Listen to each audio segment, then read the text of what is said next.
แล้วคำว่าฮักเด๋ Love ขอบใจเลยดีที่สอนให้ค่อยรู้จักคำว่าฮัก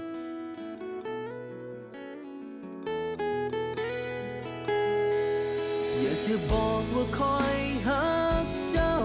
แต่บ่รู้ว่าเจ้าคิดจังใดอยากจะบอกว่าฮักเจ้าเหลือหลายฮักเจ้าบ่เสื่อมคลายอยากจะบอกว่าคอยฮักเจ้าแต่บ่รู้ว่าเจ้าคิดจังใดอยากจะบอกว่าฮักเจ้าเหลือหลายฮักเจ้าบ่เสื่อมคลายคอยฮักเจ้าเอ็มยังมีอาเอ็มองค์อื่นอีก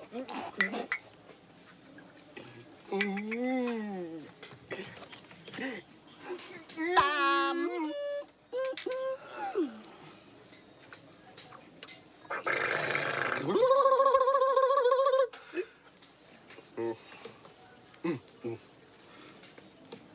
อาโออุนอันอุ้มอย่างอัน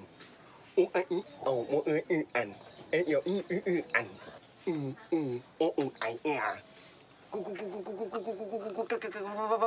แหละ อายบ่คิดเลยว่าน้องสิคิดแผนซัวแบบนี้ได้ ไอ้จอย เหนื่อยอันนี้ ดูเด้งท่านบ่เข้าใจผู้เจ้าลมอีหยังกันอุ้งอิงอยู่เจ้านายเขาเส้นอย่างกระป้อยเขาเถอะหน้าที่เขามันยกขาดีกว่ายกจอบถึกแล้วยก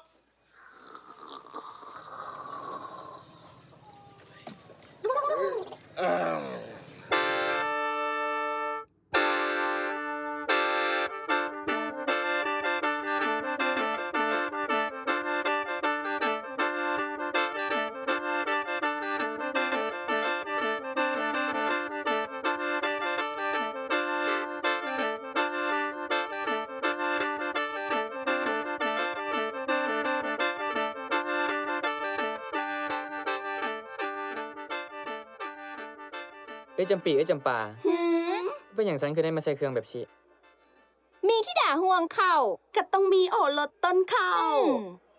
ฉันคือได้เป็นโอรสต้นข้าว ก็เพราะว่า โอรสต้นข้าว ต้องบริสุทธิ์อยู่ เลยจำปีจำปาคนได้แนวใด ถ้าจังสันกะต้องพิสูจน์ เอาได้แล้ว โอ้ยก็ให้เอ้ยพิสูจน์แน่ น้อยหนึ่งก็ไม่ได้ นั่น เนาะ แหละโอ้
เคยคิดว่าพอ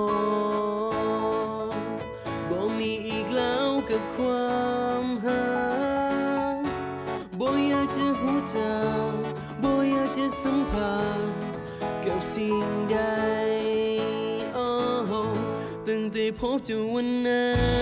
น ในวันที่เจ้านั้นเข้ามาคำว่าที่เอ่ยว่าจามันก็เปลี่ยนไปหมดเลยบ่รู้ว่าหักหรือว่าเหตุใด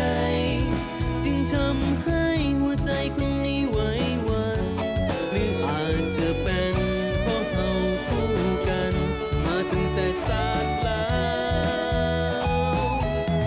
เจ้าคือที่หักเจ้าคือคนที่แสนดีเจ้าคือดนตรีที่อยู่ในใจคอยทุกวันเจ้าคือสิ่ง เลลี่ไอ้พี่ผา อ้าว จังใดมื้อนี้นะ จังได้ โดยจังใดงานเฮากันแล้วล่ะเนาะสกะรวมทั้งมื้อนี้ได้เป็นงานเลี้ยงอำลาตำแหน่งที่ด่าหวงเข้า5 ปีของสา อื ลี ม ไอ้ผู้ผา พา น้องไปเข้าห้องน้ำดูเลดี้ถ่ายอยู่นี่เด้อถ่ายอยู่นี่ได้บ่ไป ลูกดิ๊ก พา จะ ไป สนะ เข้าห้องน้ำลูกดิ๊กบ่ฮู้ไปใส่บุแหลบไปพาน้องไปแน่ เข้า ไป ห้องน้ำต้องให้ ย้านนะมันเป็นแต่ย้าน มันไก่ไป ชี่เข้าห้องน้ำเข้าห้องน้ำเข้าห้องน้ำต้องมีผู้ชายพาไปเข้าห้องน้ ไอ้ผู้ผาถ่าน้องอยู่นี่บุญหนึ่งเด้อจักหน่อยน้องมาบ่ต้องไปใส่เด้อบุญเดียว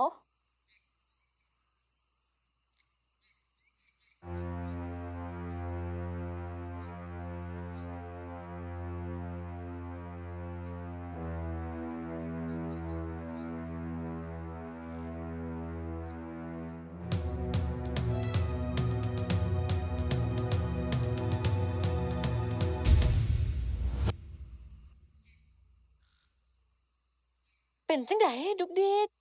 โอ้ยโอเค2 คนนะพาไอ้ผู้ผ่าไปถ่ายยูทูบหลังสวนผู้ใด และไอ้ผู้ผ่านะไปง่ายบ่คัดขืนจักขะหน่อยเลย แถมยังปิดหน้าปิดตาคือสิเป็นอายที่บ่ โอ้ยสงสัยญาติคนฮู้ติบอกจุกในข่อยนี้แหละสิไปเฮ็ดให้ทุกคนฮู้ว่าแม่นไอ้ผู้ผา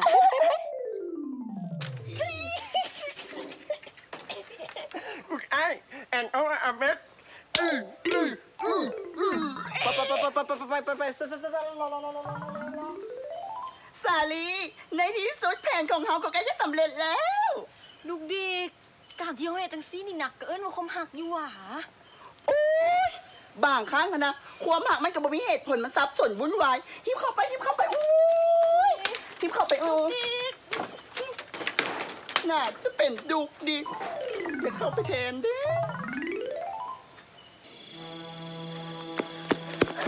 เลดี้เกิดเรื่องใหญ่แล้วไอ้ผู้ผา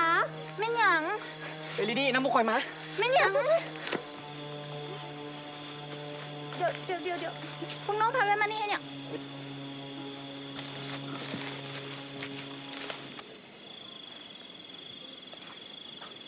เลดี้มานี่ไหม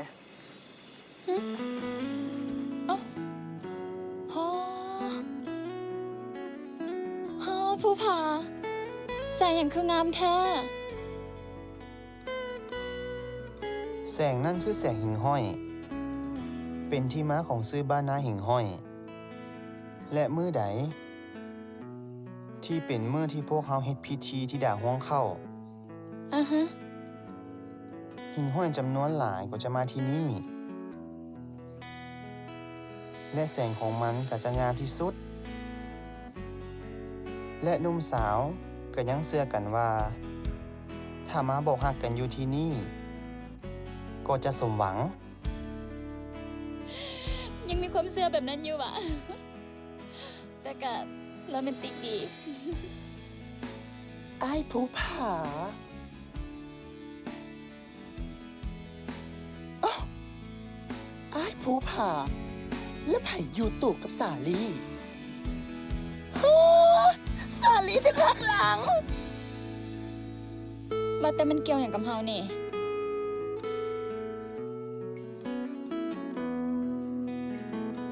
คือค่อยอยากบอกว่า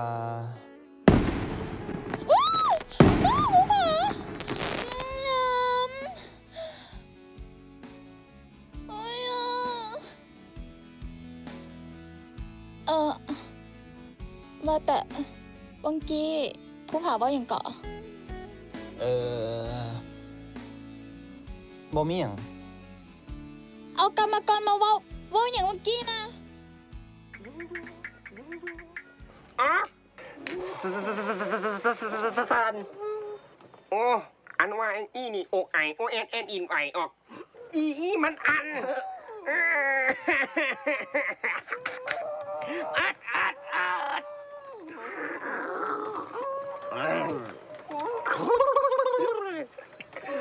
า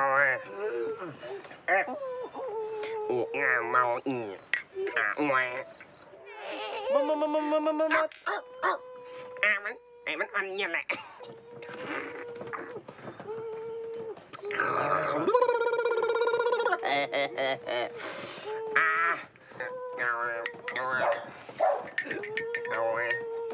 มันยังอันอยู่มันยังอันเดี๋ยวมันเไม่หนาว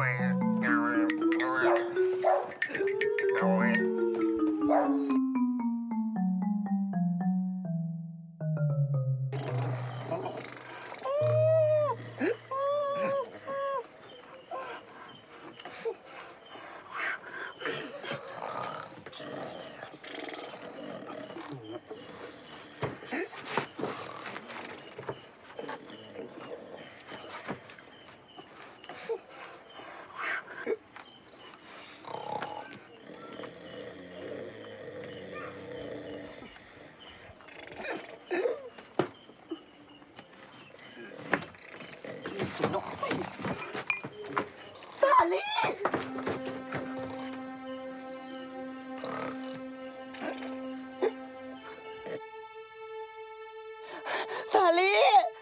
สาลีสาลีสาลีสาลีเขาถึงหักหลัง ข่อยฮู้แล้วดุกเด็ก จังหวะจะเจอว่ามันไอ้ผู้ผา โอ้ยไอ้ผู้ผ่าแล้วบ่มือไว้ปานนั้นดอกเพิ่นใส่หมวกบิดปากคิดว่าข่อยบ่ฮู้แท้เนาะว่าเพิ่นเป็นไผ มันเป็นไผ่ เด้เบิ่งหั่นเด้ บักจอย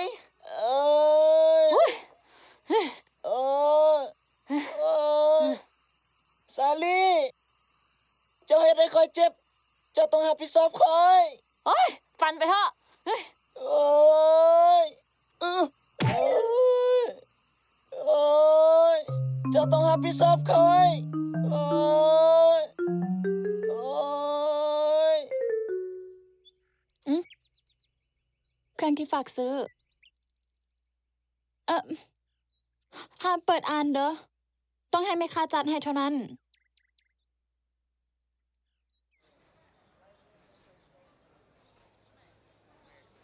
สบายดีไหมคะคนงาม สบายดี มื้อนี้สิเอาหยังไอ้ผู้ผาบ่เห็นโดนนี่ยังเจ้าสู้คือเก่าเนาะ เห็นยามใดน้องละแยงอยู่ได้นี่ ตามรายการนี้เด้อ โดยโหถ้าบ่นึงเด้ออ้ายเด้อ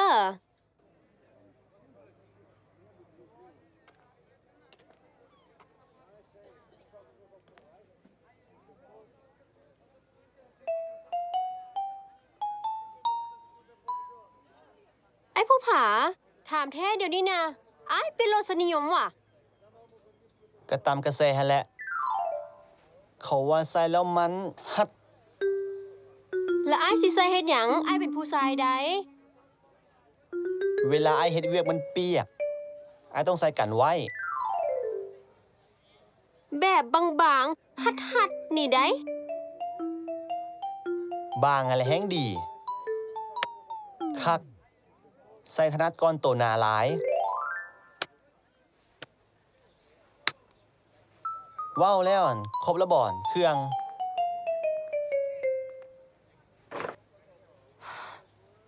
อ่ะ ครบทุกอย่างละอ้าย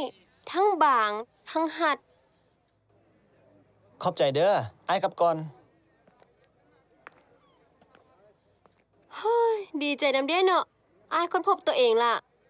เฮ้ยเสียดายเด้เนาะแทนที่ขอยสิได้อ้ายขอยได้เอื้อยแทนซ้ำ โอ้ย สิเป็นลม